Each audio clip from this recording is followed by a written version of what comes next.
Good afternoon, and welcome to the COP28 side event of the EU Platform on Sustainable Finance. My name is Elodie Feller. I'm the UNEPFI Head of Policy, and I'm also the co-rapporteur of the EU Platform on Sustainable Finance for Usability and Data, and I will be the moderator for this session today. As world leaders and ministers, civil society representatives, and influential members of the private sector meet in Dubai this week to discuss and deliver on the Paris Agreement, we felt important to share a sense of progress made for sustainable finance through the lenses of the EU Platform on Sustainable Finance. What we are, the platform, it's an advisory body that has been established under the Taxonomy regulation. And we are a group of experts gathering different parts of the real economy and the financial sector that work under the mandate of the EU Commission to support the achievement of the EU climate targets for 2030 and 2050. And by sharing progress made, we're also humbled and realistic about the task that is ahead of us. The science shared again this week, and repeatedly so by the IPCC, indicates that greenhouse gases emissions must peak before 2025 at the latest and decline 43% by 2030 to limit global warming to 1.5 degrees. And the window for meaningful change is closing, and the time to act is now. Like for every other COP, and increasingly so, the role of the private sector is key, and together with all actors in the system, we must demonstrate leadership and accountability towards transitioning the world economy towards net zero. Over the past 5 years, the EU has placed itself at the forefront of global policy efforts around sustainable finance, with the EU Taxonomy at the cornerstone of the EU Sustainable Finance Regulatory Framework to support the transition efforts of economic actors. Our panel today are members of the EU Platform on Sustainable Finance. They have initiated a stocktake on the extent to which the EU Taxonomy supports financial and non-financial actors' transition to net zero. And this is what we intend to discuss today. And before we dive into the discussions, I would like to pass the floor to Alban Damblanc, who's Deputy Head of the Sustainable Finance Unit at DG FISMA, who's leading the Sustainable Finance agenda from within the EU Commission. Alban, please, the floor is yours. Thank you very much, Elodie, and a very warm welcome from my side as well to this event on the EU Taxonomy. Clearly, sustainability is a collective endeavor, and events like this one today are vital to exchange with practitioners and experts to share knowledge on how the EU Sustainable Finance Agenda translates on the ground and also to advance all together towards the green ambition and targets. In a few years' time, clearly the European and the global context in which we operate have evolved and changed, and so has the European Sustainable Finance Framework, from the 2018 Sustainable Finance Action Plan to the 2021 strategy for financing the transition to a sustainable economy, and the most recent sustainable finance package last June. And the common denominator of all the pieces of our work is to make sure that we see more private capital invested in those companies that are transitioning to a more sustainable enterprise, so that we achieve a sustainable economy and society, working towards where the opportunities for growth and competitiveness are. Now, to fulfill this objective, the robust EU sustainable finance architecture relies on three key features, including a comprehensive disclosure regime, a set of labels and tools, like the EU Green Bond Standards and the EU Climate Benchmarks, and also a flagship instrument which serves as important market transparency, measurement and transition tool, helping direct investments to the economic activities that are most needed for the green transition, and that inspires not only the EU but also the global stage. And it is the so-called taxonomy which is at the center of today's event. From the outset, we have conceived the taxonomy as a science-based classification system of sustainable activities. And this science-based classification system initially covered two objectives of climate change adaptation and climate change mitigation. And recently, its scope was extended to cover 4 other environmental objectives, which are a sustainable use and protection of water and marine resources, a transition to a circular economy, pollution prevention and control, and the restoration of biodiversity and ecosystems.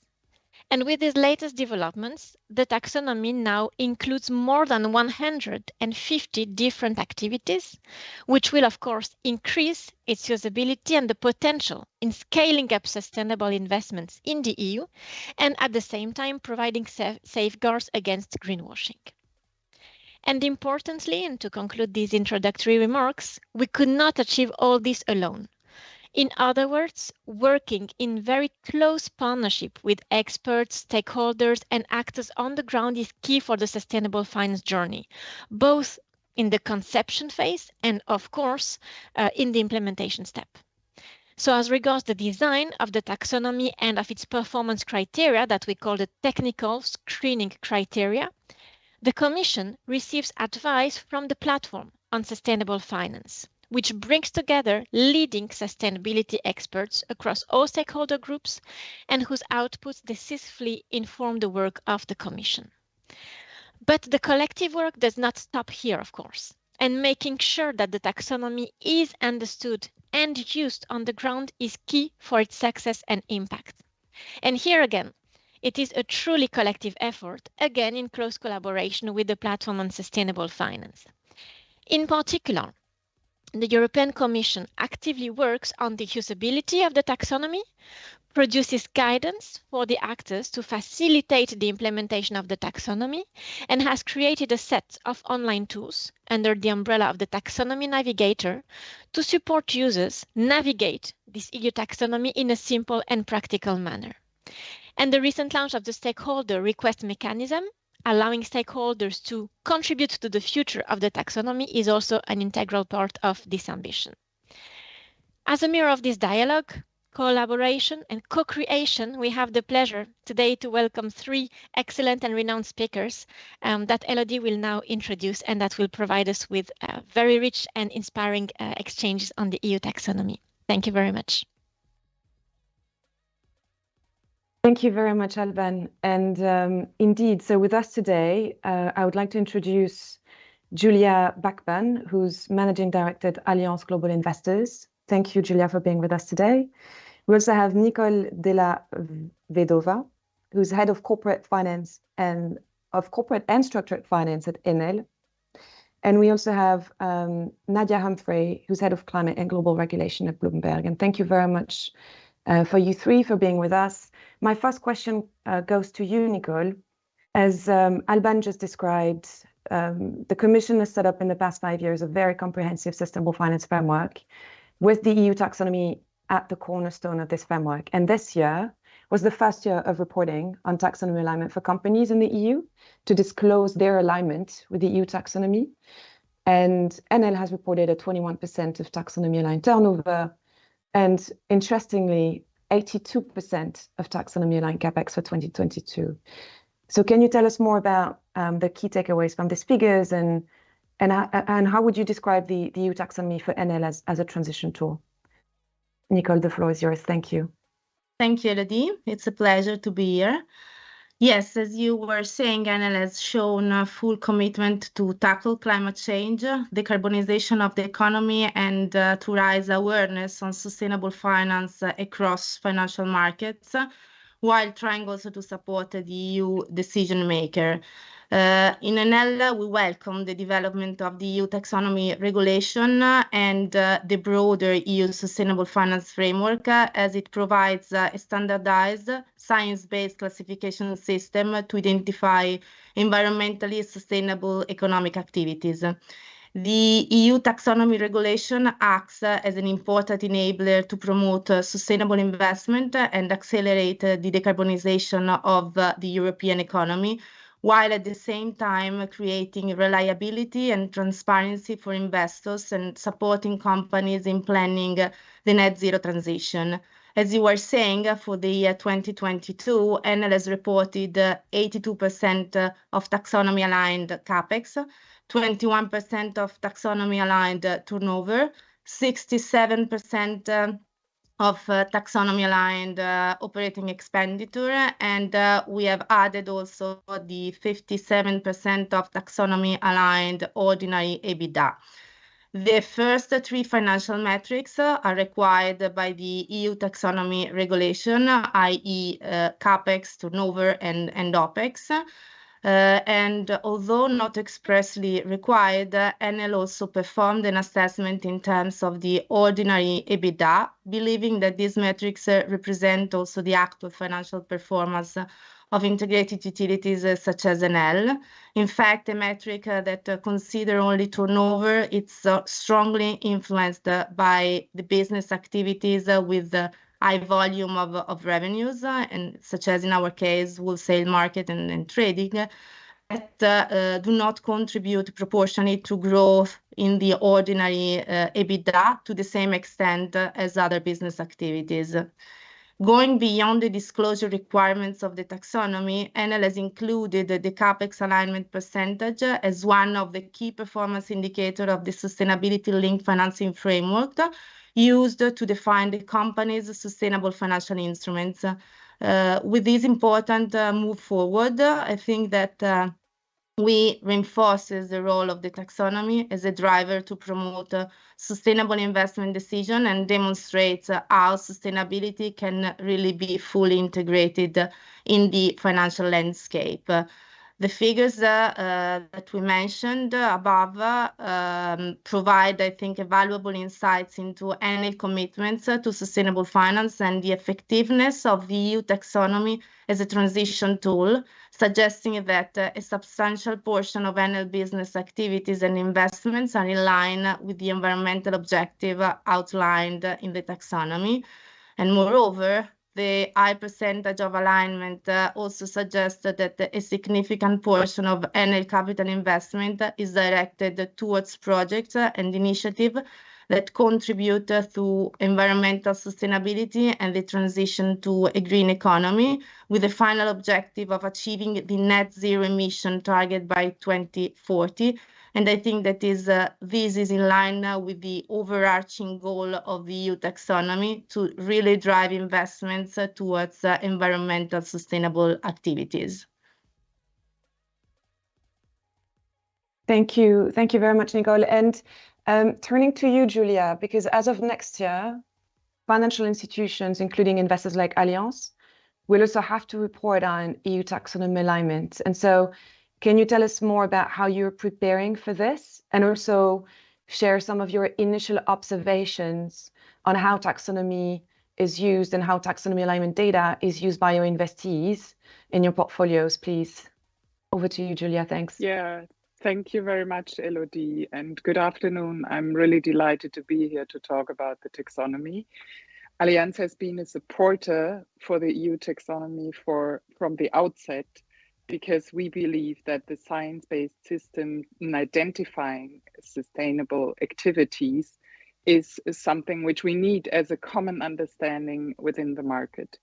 Now, insurers, asset managers, and other financial players have already been involved in the taxonomy for quite some time. And we are both on the receiving end as well as on the providing end, because we report, and we are also using the data to put together our reporting. So therefore, this is all an important step for us, in particular, that the real economy is moving into the direction of providing us more insights. Now, we have been, as I said, already dealt with the taxonomy for quite some time. Why is that?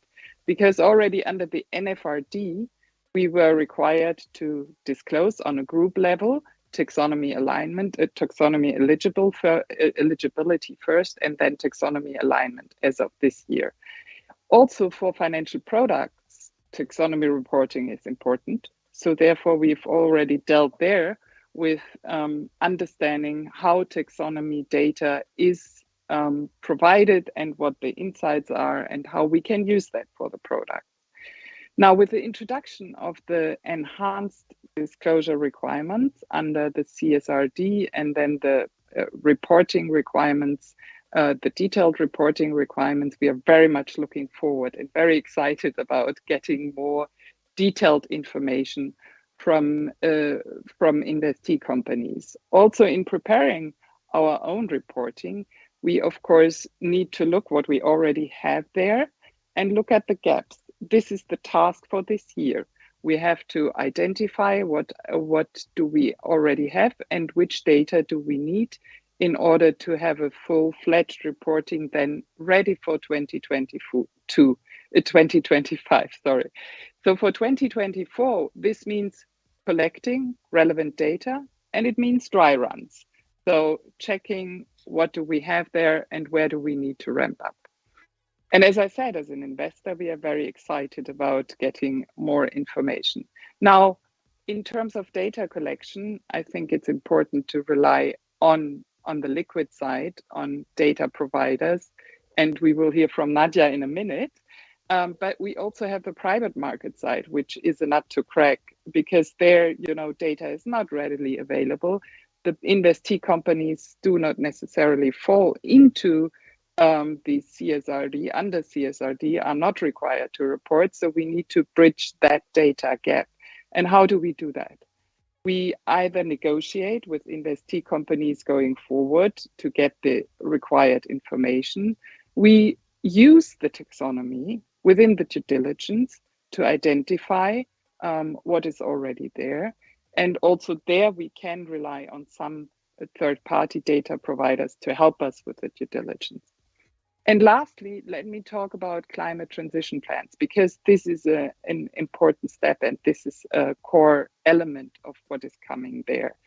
And whatever we have there in the regulation, including the reporting standards, this will help us develop our own and further enhance our own climate transition plans on an entity level, but also on a product level.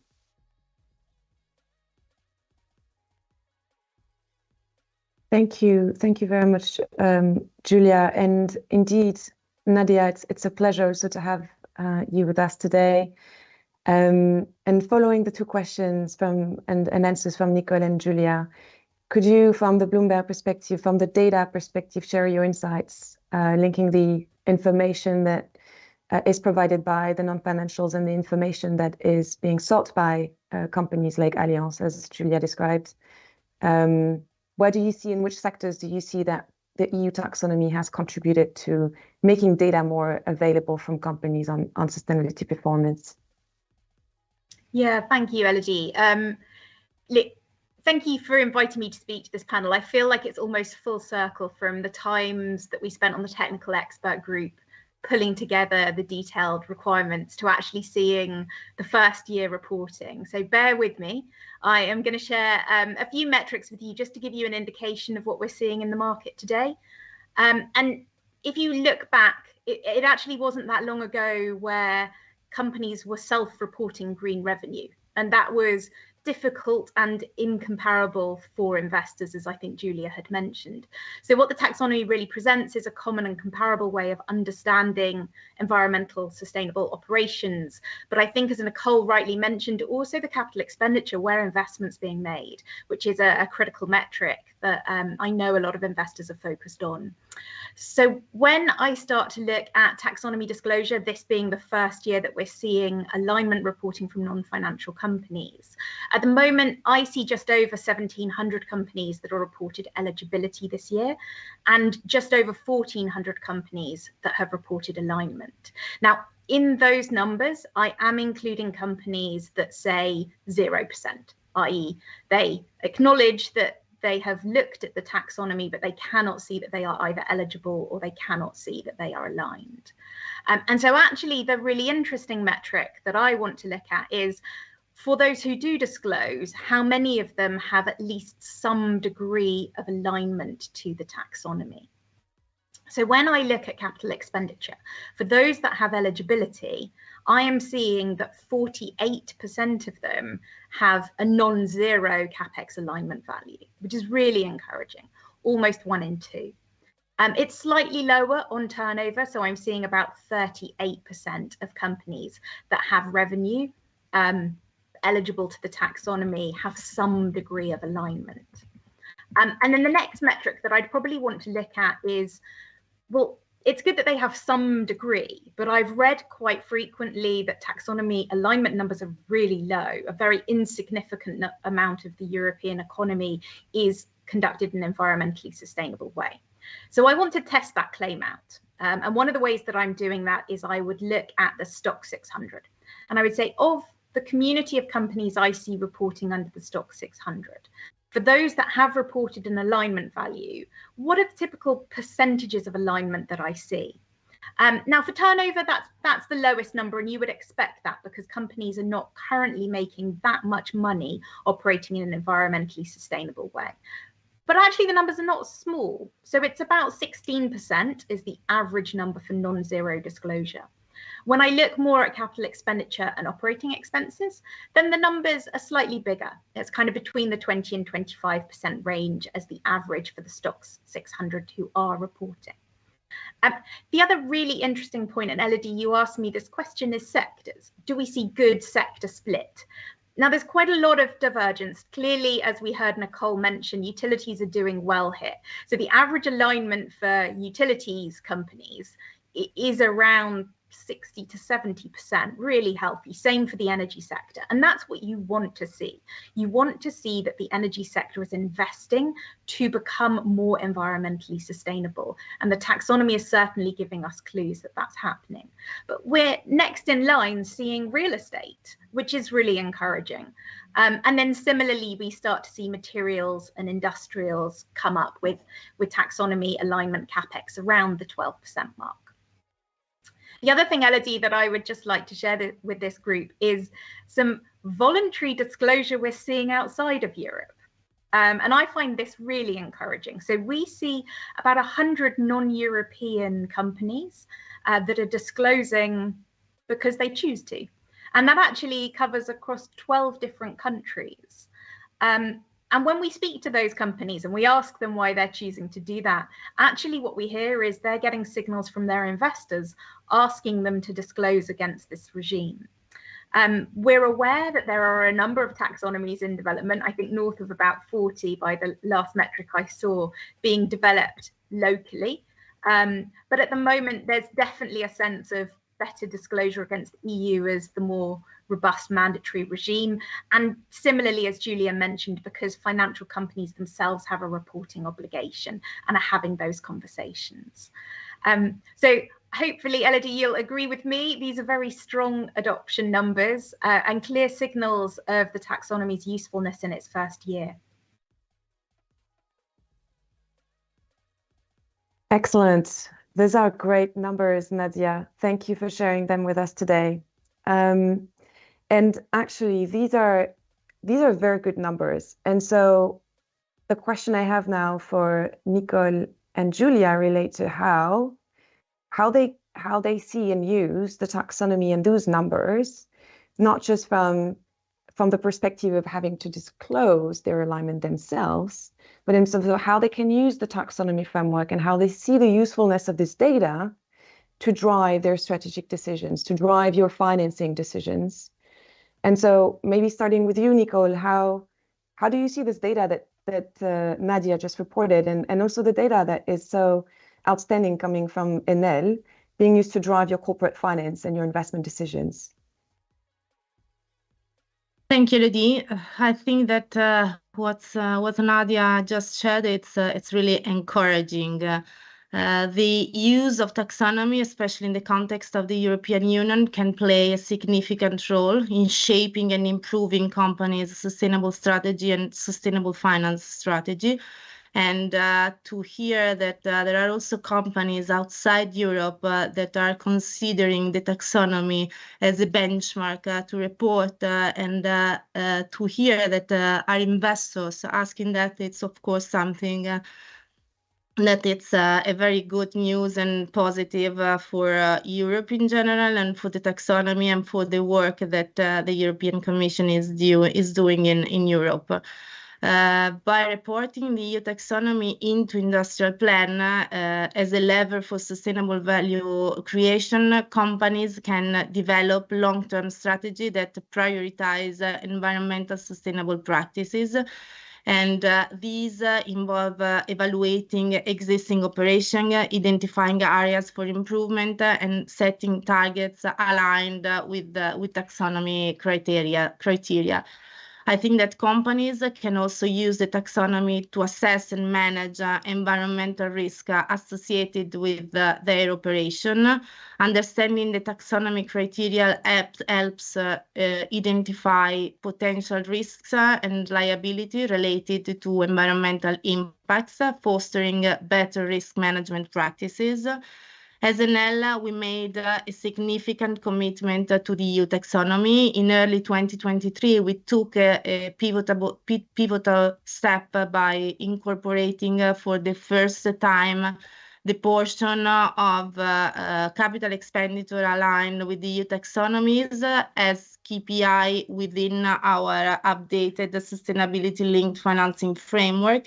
And on the back of that, in February 2023, we successfully issued a dual tranche 1.5 sustainability-linked bond, being the world's first public issuance coupling EU taxonomy on one hand with the United Nations SDGs, creating therefore also a link between SDGs and taxonomy, a link that is already embedded in our strategy and that is reflected in all the financial tools we are using, as well as in our industrial decision. We are, as we were saying, as Enel, a utility company. Therefore, we are not a financial institution, and the finance department within a company should serve the business. That's why what we always said is that everything starts from strategy and business decision. Then, as financial guys, we should and we must support, of course, the business. And I think that sustainable finance, it's a really useful and good instruments to do that. But it's true to say that we need to start from strategy and industrial business, industrial decision. And I think that EU taxonomy can really help in shaping the strategy of the corporates. Thank you very much, Nicole. And do you see that happening also from the investor side, Julia? Do you see that the taxonomy can be a tool to support your investment decision-making process? Yes, definitely. And I think also the figures that Nadia just shared are so promising and very much looking forward to what is coming ahead. But let me take a step back, because you are also interested to hear where we are now and how we have come to that point in time. Now, as you know, or some of you know, the taxonomy has been one part of the questions to retail investors when it comes to assess their sustainability preferences. For the time being, actually, taxonomy, due to the numbers that have not yet been reported and up until now, has not been a very important part of that assessment. So sustainability preferences at the moment, the focus on taxonomy is not that high yet. But I think, you know, given the numbers Nadia has just shared, we do have the chance that that might change in the next 2 years. So also there's some element in terms of relation between an investment strategy and what is already in there in the taxonomy. Nadia has already highlighted that we have currently certain sectors that are at the forefront of taxonomy alignment, such as utilities, for example. Now, if you have an investment strategy that is very focused on that sector, of course, that strategy can achieve a high number of taxonomy alignment. If you have rather a strategy that is globally focusing on different sectors or a broad investment strategy, then of course you will see lower numbers, not only in terms of the the reported data, but also in terms of the committed data, because in order to sell a product with a certain taxonomy alignment, investors usually look at the committed rate of taxonomy alignment. Now, we are therefore, in general, as investor, very mindful of how much commitment we can bring forward from the outset. And I think in general, it's fair to say, the higher the numbers, the more stable the numbers, the more robust the numbers, the more comparable the numbers, the likelier we will see an increase also on the commitment side. But for the time being, we have to be mindful of the effects that a commitment has, because it is an investment threshold and we have to monitor it throughout the whole cycle. And there are other KPIs that have an influence to that. Now, also, there's some element that as investor we would like to see in going forward with the taxonomy, is that at the moment we are lacking an understanding of how can we assess sovereign issuances. And that is important, especially for insurance investors, as a building block in terms of how to steer our portfolios. Now, I would like to come again to the private market side, because that is struggling. We are struggling with that as well, and would build on what I've said before. Taxonomy is used in the due diligence process. And for some investment, it's quite obvious. Like if you look at photovoltaic, it's quite obvious that you will have a positive contribution. But where the taxonomy is really also very helpful is in assessing the do no significant harm criteria there, because then you can check whether, for example, your dismantling plans are in line with the taxonomy. And this is, I think, a very important tool that the taxonomy gives you as investor. Thank you, Julia. And so talking about using data from a strategic standpoint, I mean, Nadia, you mentioned that we have 1,400 companies that are reporting some taxonomy alignments, but some also report a zero number. And then we also have front-leading sectors, but we have discrepancies across sectors on how this data is being reported. So clearly, to use that information going forward from a strategic perspective for both corporates and investors and banks, we need good quality data, right? How do you see that? How do you see the quality, the effectiveness and the quality of this data as being reported today? And also, my second question is, do you see companies and investors and banks reaching out to you and engaging to try to enhance the quality of this data in order to be able to use it? Not just as a compliance, from a compliance perspective, but very much for strategic use. Yeah, Elodie, two great questions. And actually, if you don't mind, I'm just going to go back to basics on the view that the taxonomy comes from a very basic idea that if you want the real economy to align to climate goals, then you do need to keep it simple and you need a clear and actionable set of benchmarks. The other thing I will draw on is any change program takes time to bed in. And I think my absolute favorite anecdote here is one from Sean Kidney related to making electric vehicles that are incredibly complicated, but once made, you sit in them and you press the go button and then you're off. So we're still in that place where we're building the vehicle and people are getting to witness how we're doing that. But we're definitely going to end up in a place where we are pressing the go button and everybody knows and understands what they have to do. So I will say, before I share with you some of the quality issues, that this is the first year. And I am sympathetic to this being a very new program and a very new style of reporting for a number of companies. So one data point that I will draw on is for non-financial companies, there is a strict annex that they are expected to report under. Now, I'd mentioned to you before 1,700 are reporting eligibility and 1,400 reporting alignment. Now, both eligibility and alignment should be reported this year. It should be 1,700 and 1,700. So we are seeing some that haven't yet understood that they are, even if it is a zero number, supposed to disclose it. What we're also seeing is about 1,100 of those companies are using the correct reporting annex, which means the delta, they're still disclosing under the taxonomy, but maybe using narrative-based disclosure or their own template or table type. The other thing we see companies struggle with is where to put the values.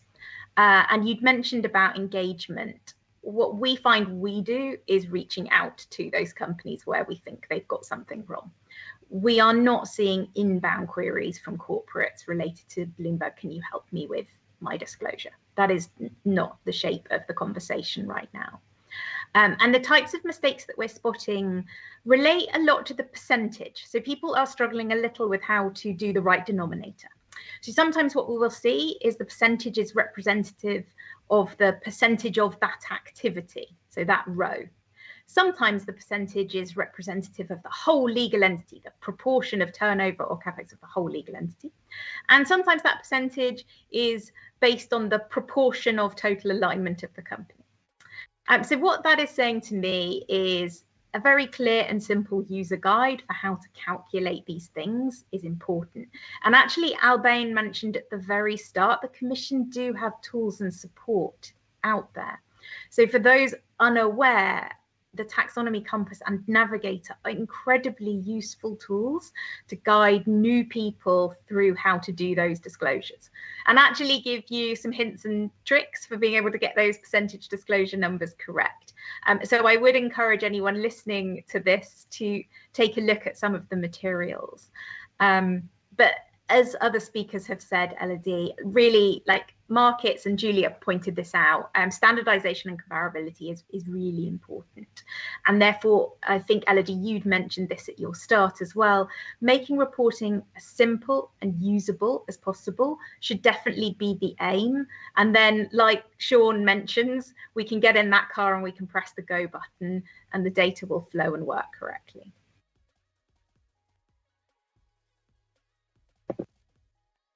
Thank you, Nadia. And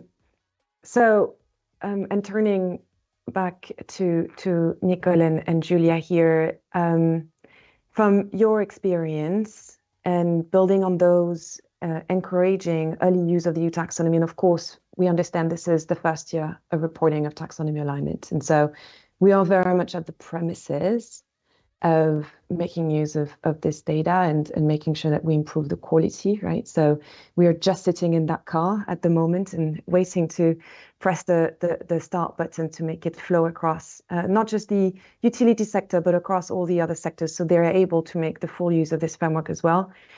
Nicole and Julia, what would be your key advice points to your peers, to other corporates, other investors, and Nadia also actually other data providers? What would be your recommendations to further increase the EU taxonomy uptake across sectors? Starting with you, Nicole, please. Thank you, Elodie. I think that the key word here is usability. My key advice would be to prioritize and amplify as much as possible the usability of the taxonomy framework. How? Through the definition of the EU taxonomy aligned roadmaps and target in relation to taxonomy KPI under companies' direct control, as well as to science-based decarbonization target. Through the definition of trajectories and net zero targets, building on the EU Sustainable Finance Framework as a central element of corporate transition plans, so once again, strategy, via the active engagement with the supply chain, that is key for the usability of the taxonomy, through issuance of sustainable finance and transaction in either green or sustainability-linked formats, making use of the EU framework, because I think, and here I think that the EU taxonomy will be really crucial in strengthening the sustainability-linked finance space by creating a clear incentive and benchmarks tied to taxonomy-aligned performance that can even more encourage the adoption of such a kind of financial product to further deploy sustainable capital. When it comes to regulators, I think that corporates, as also Nadia was saying, should make use of the EU Taxonomy stakeholder request mechanism to suggest the revision of existing criteria or eligible economic activities to the EU Taxonomy framework. I think that this would facilitate smoother compliance. European Commission has the tools, we need just to use them. And lastly, I think that fostering a culture of continuous improvement is crucial. Regularly revisiting and updating internal processes in light of evolving taxonomy guidelines and feedback mechanism will ensure a dynamic and responsive approach, because as we always say, the taxonomy is not written in stones. It will evolve. It evolves considering the innovation and new technologies, and also corporates need to foster a culture of continuous improvement, because otherwise it will be difficult then to match everything and to be aligned with the new technologies and new things that will come. I think that from the taxonomy standpoint, we are on that page because it's something that is evolving, and we need also to be ready from the corporate perspective to evolve in light of evolving taxonomy guidelines.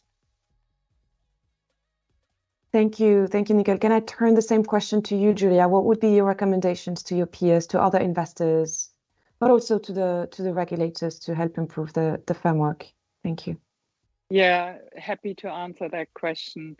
I think, you know, it's important to understand that the taxonomy is a tool to help you. And I think this is the core point, because we've seen in the past that there were concerns about the taxonomy only being a regulatory burden, but it really helps us investors and corporates, as Nicole was pointing out, and also probably regulators to understand a lot about how the fund flows into sustainable investment, but also how the impact on risks can be, and so on and so forth. So I would really encourage everybody to consider the taxonomy as a helpful tool. And that is what we also tell our clients when we say, look, you want to move your portfolio into a more sustainable direction. You have different tools that you can choose from. The taxonomy is one. The taxonomy is, of course, evolving. It is supposed to be the most clear, the most reliable one, and we are working towards that. For the time being, we also need other tools to bridge that. That is clear, because we are not there yet in having a full-fledged taxonomy, but it can be used as a building block and a bridge. And I think this is important to understand. For regulators specifically, I would say it's important also to understand that this is a tool, a voluntary tool, not in terms of reporting. We all need to report, but in terms of using it on the commitment side. And I would actually specifically ask regulators to be mindful of requesting a higher commitment, because we see that from time to time. I think that might even disincentivize the use of the taxonomy, because you might end up in fearing too much constraints in your portfolio if you are requested to put into place a too high commitment. So therefore, I would think, let's encourage the use of the taxonomy, but at the moment, I think we are not there yet to provide any kind of duty in the respect of making clear commitments on the financial sector. Also, I would like us to emphasize that there is a lot out there in answering questions. So I know the market has a broad range of questions, but the Commission has done tremendous work in providing guidance. And I think it's fair to say, though, has the platform, and use whatever is out there, communicate with whom you can in order to get the ball rolling and us to help, you know, making the taxonomy a success, which I think it is able to be. Thanks, Julia. Can I turn to you, Nadia, for your recommendations to your peers, but actually also to the markets and to the Commission who's with us today? Yeah, of course. I think data vendors are going to have an increasingly important role post the Commission's 2024 review period, where from 2025, estimates may well be permitted to allow, as Julia mentioned, the green asset ratio, green investment ratio reporting of financial firms to cover their full global operations and not just the European portion of that. And there's already guidance at the moment. So in product level reporting, I believe ESMA published a paper on the 17th of November last year that outlined the standards by which you would expect to estimate relative to the taxonomy for product level disclosure. And I would just ask that data vendors pay very close attention to the guidance and support that will come out on how to appropriately approximate whether a company is deemed to be taxonomy aligned or not. I think if I look at projections of global ESG investment, the assets under management is expected to hit $53 trillion by 2025, which is great given the opening statements on how important it is to act now. But then using tools like the taxonomy, and I completely agree with Julia's point here, to tell a clear, comparable story of how a company is investing to meet environmental sustainable goals, or similarly, their current performance in line with taxonomy criteria are going to be really important yardsticks for us to start to measure the effectiveness of those investments, of that large pool of capital that's now willing to do good things. We just need to see it be able to demonstrate that those good things are happening in the real economy. So I am incredibly excited by what the taxonomy can offer. I feel some of the criticisms I have heard are a little premature, given this is the first year that we've seen companies report. I think the opportunity set is clearly recognised by the international community. Otherwise, we wouldn't see other policymakers and governments choosing to adopt a taxonomy-like framework locally in order to tell the same story. So I see this as being a very positive step forward.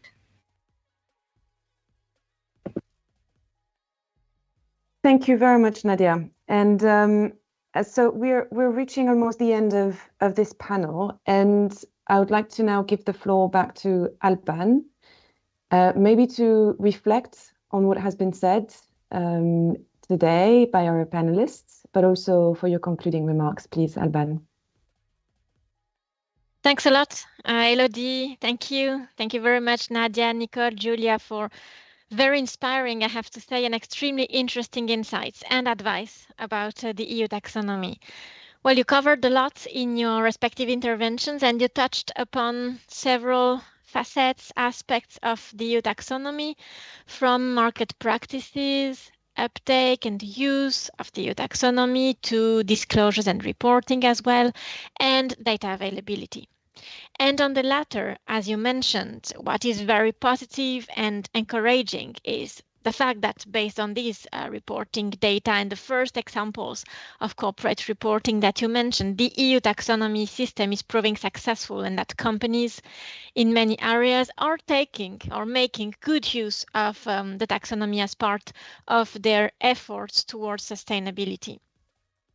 And the fact that the figures show that many companies already derive sizable revenues from taxonomy-aligned activities, meaning activities that comply already with the criteria as set in the taxonomy delegated acts, is very promising.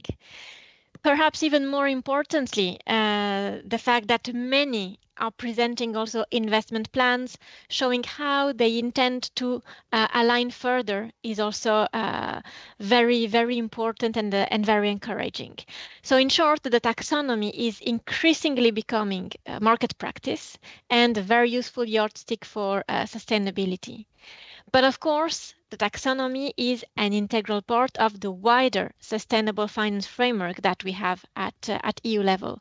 And we are aware of the fact that we have achieved a number of important milestones already, but it is clearly not yet the end of the road towards sustainability.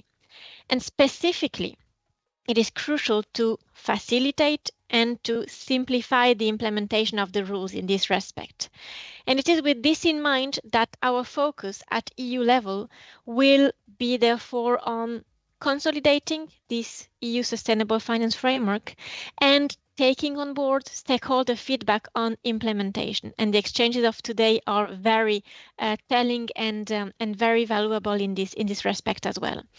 So this involves providing market actors with regular clarifications and guidance, ensuring that the tools that we have developed are easy to use, accessible, that the key sustainability concepts are clear, well understood and well connected, and that any possible reporting challenges are removed.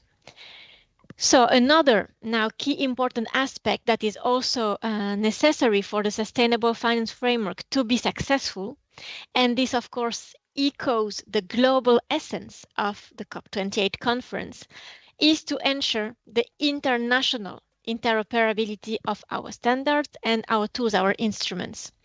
Climate change is definitely a global issue and the green transition is a global imperative. So that's why the Commission also remains committed to working with international partners and jurisdictions to guarantee this international interoperability, to enable the EU to fully leverage the potential of international finance for the transition and to avoid complexity and minimize extra costs.